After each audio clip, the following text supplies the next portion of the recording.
Hari ini merupakan deadline pendaftaran penyelenggara sistem elektronik platform digital asing melalui online single submission Kementerian Komunikasi dan Informatika. Kominfo akan memblokir platform digital asing yang tidak melakukan pendaftaran. Berdasarkan pantauan pada laman pse.kominfo.go.id, Rabu pagi, platform WhatsApp sudah masuk daftar PSE Kominfo, menyusul Instagram dan Facebook yang sudah lebih dulu. Artinya, media sosial ini terhindar dari ancaman pemblokiran layanan. Kabar baik tentu bagi penggunanya, karena ketiga aplikasi itu cukup banyak digunakan di Indonesia. Data Kominfo per Selasa kemarin mencatat ada 6.296 PSE yang terdaftar, dengan rincian 6.187 PSE lokal dan 109 PSE asing. Terdapat dua kategori dalam PSE Kominfo, yakni PSE lingkup publik dan PSE lingkup privat. PSE lingkup publik merupakan instansi negara atau institusi yang ditunjuk negara yang menyediakan layanan sistem elektronik. Sedangkan PSE lingkup privat merupakan individu, badan atau kelompok masyarakat yang menyediakan layanan sistem elektronik. Dalam kategorisasi ini, Google, WhatsApp, dan lainnya masuk sebagai PSE lingkup privat.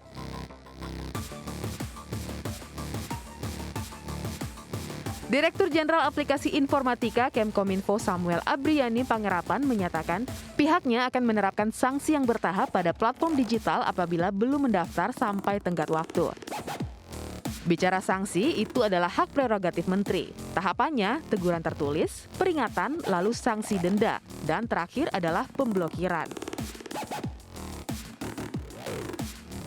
Ada 4 tujuan yang ingin dicapai lewat aturan pendaftaran PSE lingkup privat, yaitu memiliki sistem terkoordinasi untuk seluruh PSE yang beroperasi di Indonesia, menjaga ruang digital Indonesia, melindungi masyarakat saat mengakses ruang digital, dan mewujudkan keadilan termasuk soal pemungutan pajak.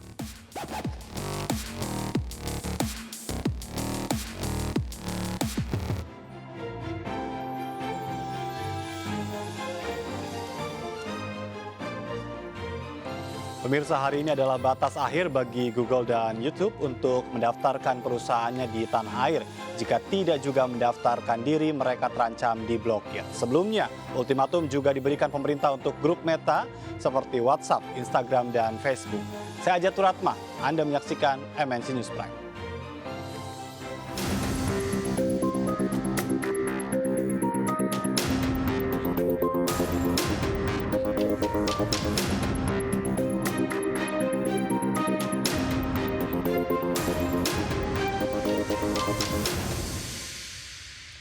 Kewajiban platform digital melakukan pendaftaran ke pemerintah merupakan bentuk perlindungan bagi masyarakat. Pemerintah melalui Kemenkominfo bermaksud menghadirkan sistem yang lebih terkoordinasi. Dengan aturan ini diharapkan platform digital seperti Google, Facebook, WhatsApp, Netflix, dan aplikasi lain dapat tunduk dengan aturan penyelenggaraan sistem elektronik atau PSE. Aturan yang tengah digalakan pemerintah juga bisa menjadi alat untuk edukasi masyarakat dalam menggunakan ruang digital yang produktif, kreatif, dan positif.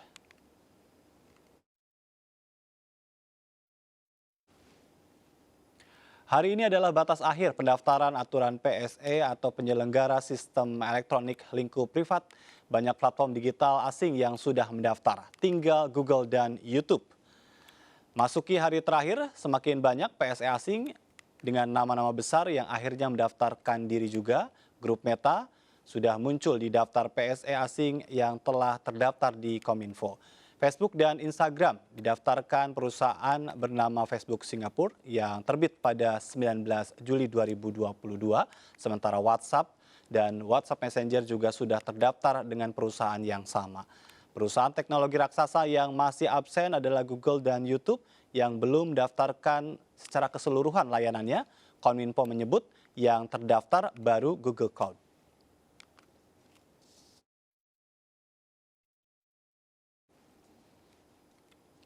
Indonesia merupakan salah satu negara dengan populasi pengguna internet terbesar di dunia, pemirsa. Laporan dari We Are Social terdapat 204,7 juta pengguna internet di tanah air per Januari 2022. Dengan tren penggunaan internet yang meningkat, platform digital baik lokal maupun asing tentu menjamur. Sayangnya keberadaan penyelenggara sistem elektronik minim sentuhan hukum karena banyak yang tidak mendaftarkan diri. Dan sudah bersama kami di studio Alfon Tanujaya, pengamat security Vaksin.com. Apa kabar? Selamat malam. Terima kasih Pak Alfon sudah bergabung, dan juga melalui sambungan Zoom sudah juga bergabung Ibu Christina Aryani, anggota Komisi 1 DPR RI. Selamat malam Ibu Christina. Malam Mas Ajat. Terima kasih atas waktunya, dan Enda Nasution, pegiat internet dan juga merupakan pengamat sosial media. Apa kabar Mas Enda? Baik, selamat malam Mas Ajat. Terima kasih. Ini berbicara tentang pendaftaran PSE ya, yang menjadi pertanyaan apakah ini melanggar kebijakan privasi menurut Mas Alfon? Ini merupakan suatu hal mendasar ya, yang memang istilahnya kalau kita ingin berusaha di satu tempat ya kita minta izin dulu gitu loh. Jadi sebelumnya mungkin orang yang punya tempat itu belum menyadari internet belum sebesar ini. Nah pada saat ini sudah mulai sadari dan sudah mulai dimintain izinnya, harusnya sih ya kita sebagai perusahaan yang baik dan mengikuti aturan hukum itu wajib menaati itu. Artinya tidak ada pelanggaran privasi dalam kebijakan ini? Tidak ada pelanggaran privasi karena ini sifatnya pendaftaran dan belum ke penindakan. Baik, bagaimana dengan privasi dari pengguna? Dalam hal ini data-data dan segala macam, apakah justru ini terlindungi atau justru dalam konteks lain ada yang mengatakan ini dikuasai oleh negara? Kalau ingin kita perbandingkan, apakah Anda ingin menyerahkan penguasaan ini kepada perusahaan komersial, PSE itu, atau kepada negara? Nah, kalau perusahaan komersial itu jelas kepentingannya untuk pemegang saham yang mendapatkan profit pada ujung-ujungnya. Ya. Kalau negara itu jelas untuk kepentingan negara, kepentingan rakyatnya. Jadi silakan masyarakat pilih siapa yang memegang kekuasaan ini. Baik, tapi pendaftaran ini dilakukan jauh sebelum atau jauh setelah semua masyarakat di Indonesia itu menggunakan banyak platform digital. Tidak Betul. telat? Betul, ini yang memang kita sadari juga hal ini, tetapi menurut pengamatan saya, Ya. sebenarnya PSE ini sudah disosialisasikan lebih dari 2 tahun.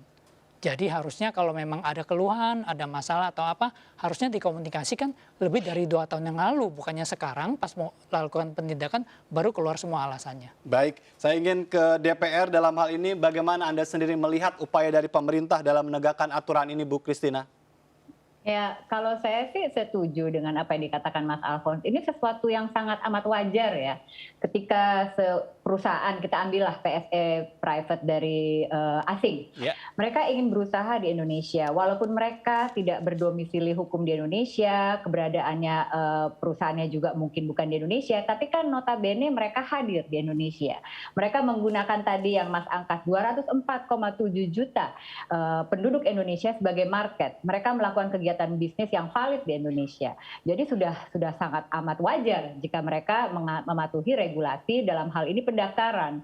Pendaftaran ini kan tadi juga dibilang tidak ujuk-ujuk gitu. Yeah. Kita punya Permenkominfo tahun 2020 yang sebetulnya di situ deadline pendaftaran itu 6 bulan sejak diundangkan.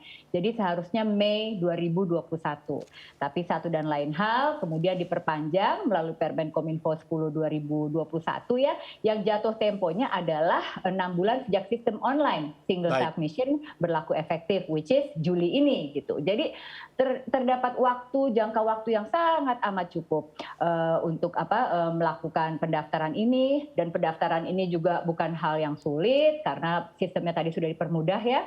Online single submission ini menjadi salah satu kriteria pendaftaran yang sangat mudah yang memang digaungkan di negara kita sejak Undang-Undang Cipta Kerja lalu untuk ease of doing business gitu. Baik. Jadi memang dipertanyakan kenapa menjadi sulit, itu satu hal. Ya, sekalipun tadi ya sudah lama, walaupun ada juga yang last minute begitu kan untuk mendaftarkan diri. Yang menjadi pertanyaan sama dengan apa yang tadi saya sampaikan kepada Pak Alfons, apa untungnya kalau pendaftarannya sekarang sementara kita tahu banyak platform digital yang sudah beroperasi lama begitu di tanah air? Ya, ini sebetulnya juga teguran untuk Kemenkominfo ya, karena dalam peraturan itu sendiri seharusnya kewajiban mendaftar itu sudah dilakukan sebelum sistem elektronik mulai digunakan oleh masyarakat. Tapi ini kan ternyata ada, ya kita mau bilang toleransi, kita mau bilang perlakuan ekstra dan lain-lain, terserah deh ya. Tapi intinya yang saya soroti di sini adalah pendaftaran ini perlu. Karena melalui pendaftaran, pemerintah dalam hal ini regulator bisa memastikan kewajiban-kewajiban yang harus diterapkan oleh PSE ini. Contoh, mereka harus memiliki sistem, misalnya ya, di situ dijelaskan keamanan informasi harus mereka jaga, lalu mereka juga harus punya kewajiban melakukan uji kelayakan terhadap sistemnya, dan juga untuk melakukan pelindungan terhadap data pribadi. Nah, semua ini kan untuk kepentingan masyarakat Indonesia. Negara sebagai regulator hadir untuk memastikan PSE melakukan hal-hal itu. Jadi ini sesuatu yang memang mendasar, sesuatu yang harus dilakukan. Justru aneh kalau negara tidak melakukannya. Baik, tapi ada juga pertanyaan, ketegasan macam apa sebetulnya yang ingin ditunjukkan? Karena ternyata bagi mereka yang tidak mendaftar, tidak langsung diblokir, tetapi masih ada proses toleransi lah istilahnya begitu. Nah, sekarang kan deadline-nya sudah jelas Juli ya, Juli 2021. Kita lihat saja kalau sampai mungkin jam berapa nanti, 23.59 mungkin. Kalau sampai ada juga yang belum mendaftar dan ternyata tidak diputus, ya tentunya ini akan menjadi teguran keras dari kami di DPR untuk Kominfo. Kok bisa-bisanya suatu peraturan tidak diimplementasikan, ini kan akan jelek sekali. Tapi sampai siang tadi saya cek dengan Dirjen Aptika sejauh ini baik kok ya, jadi memang perusahaan ini suka sekali lastminute.com gitu ya, kalau bisa sampai yang terakhir sekali gitu. Padahal kan buat apa juga, toh akhirnya juga mendaftar gitu. Baik. Tapi sejauh ini laporan ke kami sudah mendaftar, masih ada 1 atau 2 yang belum, dan kami optimis ini bisa selesai, Mas. Baik, saya ingin ke Mas Enda. Mas Enda, dari banyak platform digital Anda sudah daftar semua ya? Yang punya saya sih sudah, Mas. Sudah ya. Karena Yang menjadi baru-baru pertanyaan, belum raksasa. yang menjadi pertanyaan adalah pada saat melihat ya platform lokal begitu gesit begitu ya, atau cepat begitu, tapi yang raksasa-raksasa ini lambat dan sepertinya memang tidak begitu aktif ya mereka. Apa yang Anda lihat? Sebenarnya gini ya, kalau menurut saya sih, saya setuju bahwa ini sebuah inisiatif yang baik ya, dimandatkan oleh peraturan menteri, dan sudah ada peraturan pemerintah juga sebelumnya tahun 2019 yang mendasari program ini. Dan saya melihatnya ini mungkin juga kayak semacam ekstensi dari harusnya rancangan undang-undang pelindungan data pribadi ya, yang juga belum disahkan gitu. Tapi tadi, kalau misalnya bahwa tujuannya salah satunya adalah untuk melindungi konsumen, menurut saya yang perlu digarisbawahi pertama adalah jangan sampai konsumen dirugikan. Jangan sampai misalnya fungsi-fungsi kegiatan kita sehari-hari ya, pekerjaan, hiburan, edukasi, semua jadi terganggu gara-gara tiba-tiba ada blokir. Nah, itu yang saya nggak setuju ya.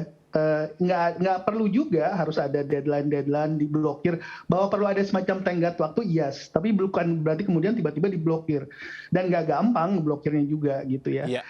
Bahwa sistemnya sendiri itu masih dalam iterasi, masih terus disempurnakan, kan biasa ya dalam dunia IT seperti itu gitu. Jadi terus aja dievaluasi berapa banyak yang mendaftar, nanti bulan depan berapa lagi gitu. Jadi nggak usah blokir lah. Apalagi, nah misalnya kalau tadi tujuannya untuk melindungi masyarakat dari misalnya pencurian data atau ada penyelenggara sistem elektronik yang tidak bertanggung jawab, para raksasa ini kan sudah terbukti tahunan melakukan fungsinya secara bertanggung jawab.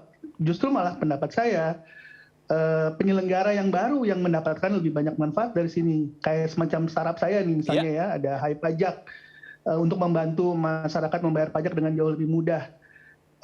Kami mendaftarkan lebih cepat. Kenapa? Karena begitu terdaftar, kami bisa bilang di layanan kami, di website kami, kami sudah terdaftar loh di Kominfo. Tapi kalau kayak Google, kayak Twitter, kayak Facebook, kayak WhatsApp, dan lain-lain, mereka sudah tahunan menyelenggarakan, dan bahkan dalam standar yang mungkin lebih tinggi dari yang dimiliki banyak penyelenggara sistem elektronik lainnya. Gitu. Tapi ada juga yang menyebut apakah memang bisa dirasakan juga oleh PSE lokal dalam konteks kesetaraan. Artinya ya sekalipun kalau berbanding tentu ya gedenya udah nggak kebanding begitu. Tapi bisakah ini menjadi satu momentum untuk mensetarakan PSE lokal dan asing dalam konteks bargaining? Kalau menurut saya nggak bisa disetarakan, sudah dari awal sudah tidak bisa disetarakan. Mereka punya jutaan dolar penghasilan tahunan, ada puluhan ribu pengguna ya. Nah, dan kemudian jadi memang tidak bisa, dalam arti gini, yang baru-baru akan jauh lebih banyak dapat manfaat dari pendaftaran PSE ini. Tapi untuk yang besar-besar sebenarnya less krusial lah sebenarnya, karena kita sudah menggunakan layanan mereka juga toh gitu. Nah, tapi di sisi lain yang coba saya garis bawahi juga gini, ini baru sekian, tadi berapa Mas Ajit, 1.000 sekian ya pendaftaran PSE asing ya. Sedangkan ini kan, ini dunia maya yang borderless gitu. Ada malah ribuan layanan lain yang kita gunakan sehari-hari yang mungkin nggak pernah dengar tentang PSE ini, karena mereka juga nggak ada badan hukum di Indonesia, tapi kita gunakan. Nah, balik lagi, kalau menurut saya prinsipnya adalah jangan sampai menyusahkan konsumen, jangan sampai menyusahkan kehidupan warga negara kita sehari-hari sekarang gitu. Misalnya kayak Apple, kayak Microsoft, itu kan juga semua penyedia sistem elektronik, belum website media ya, terutama menurut saya ya. Website juga sebenarnya dalam definisi yang ada dalam peraturan menteri itu juga adalah penyedia sistem elektronik juga, karena mengolah dan menampilkan informasi elektronik. Itu semua kalau mau betul-betul ketok palu setara, semua harus daftar. Bayangin ada berapa juta pendaftar nantinya yang akan ada dan berapa lama nanti verifikasi, ini tugas Kominfo tentu saja. Betul. Mas Alfon. Tapi bahwa ini dilakukan, bahwa ini dimulai, saya apresiasi gitu, bahwa ini bagus. Memang harus begitu, tapi jangan blokir-blokiran lah, nggak usah. Nah, ini pertanyaan yang menarik juga ya. Seandainya memang terjadi pelanggaran untuk yang teknologi raksasa tadi itu, memang mampu kita untuk melakukan pencegahan pemblokiran itu kalau dalam sistem keamanan? Secara teknis mampu dan sudah terbukti pernah dilakukan. Jadi waktu itu Telegram karena tidak bersedia memberikan akses atas akun-akun yang sangat mengancam kelangsungan negara, lalu diblokir. Kita sangat mampu. Cuman memang kita perlu lakukan bertahap. Pertama kasih dulu peringatan, ini soal PSE ini, kasih dulu peringatan, surat peringatan, kalau nggak mau kasih denda, kalau nggak kasih denda nggak bisa juga, mau nggak mau mesti blokir. Dan Sekalipun menuju tadi ada resiko terkait dengan penggunaannya yang begitu banyak di tanah air itu ya? Itu sama terjadi waktu Telegram, waktu dimatikan juga ya semua berpindah. Jadi mereka sudah siap. Jadi Kominfo memang perlu mengkomunikasikan. Oke, 2 minggu lagi gue blokir karena dia nggak mau ngedaftar. Ya memang. Tapi mampukah Kominfo dengan begitu banyak tadi yang terus akan tumbuh nih ya PSE ini untuk bisa memverifikasi, mendata? Kominfo perlu belajar. Jadi hari ini juga memang kita lihat ada orang yang dari Sumedang ngedaftar sebagai Google, ya kan? Tapi itu kan memang baru awal pendaftaran, jadi mereka belum verified. Jadi Kominfo memang perlu belajar, lalu menyempurnakan sistemnya. Kalau bisa, idealnya sih patokan saya seperti Uni Eropa gitu loh, sangat profesional, semua berjalan dengan baik sehingga yang PSE-nya juga bisa hormat dan respect. Ya, pertanyaan kemudian adalah what's next begitu kan setelah pendaftaran ini begitu. Itu yang nanti kita akan bahas di segmen berikutnya. Tetap bersama kami, tetap di MNC News Prime.